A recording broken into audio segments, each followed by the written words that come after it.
ഇന്ത്യയിലെ ഏറ്റവും safe investment ആയിട്ട് നമ്മൾ കാണുന്ന FD ആണ്. നമുക്കിത് ബോണ്ട് ആയിട്ടൊന്ന് കമ്പയർ ചെയ്താലോ? ബോണ്ട് ഒരു ഗ്യാരണ്ടി സ്റ്റാമ്പ് ആയിട്ടൊന്നും അല്ല വരുന്നത്. എന്നാലും ഇപ്പൊ ആളുകൾ വാങ്ങുന്നൊരു കാരണം എന്താണെന്നുള്ളത് ഞാൻ നിങ്ങൾക്ക് പറഞ്ഞുതരാം. ഗവൺമെന്റ് ബോണ്ടുകൾക്ക് ഇപ്പൊ ഏകദേശം 7.1% ഈൽഡ്. കോർപ്പറേറ്റ് ബോണ്ട് ആണെങ്കിലോ ഇഷ്യൂ ചെയ്യുന്ന കമ്പനി അനുസരിച്ച് 7 മുതൽ 14% വരെ ഈൽഡ് കിട്ടാം. അപ്പൊ ഇവിടെ റേറ്റിംഗ് കൂടുന്നതനുസരിച്ച് റിസ്ക് കുറയും, അതുപോലെ റിട്ടേൺ ഇവിടെ കുറയും. ഈ റേറ്റിംഗ് കുറയുമ്പോൾ റിട്ടേൺ കൂടും, അതുപോലെ റിസ്ക്കും കൂടും.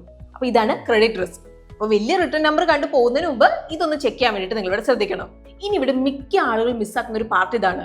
ഇപ്പൊ ബാങ്ക് FD അല്ലാതെ ഒരു NBFC അല്ലെങ്കിൽ കോർപ്പറേറ്റ് FD ആണെങ്കിൽ 5 ലക്ഷം വരെയുള്ള deposit insurance and credit guarantee corporation insurance കവറുടെ അപ്ലൈ ആവില്ല. അപ്പൊ ഇവിടെ ഇൻട്രസ്റ്റ് റേറ്റ് റിസ്ക്കും ഉണ്ട്.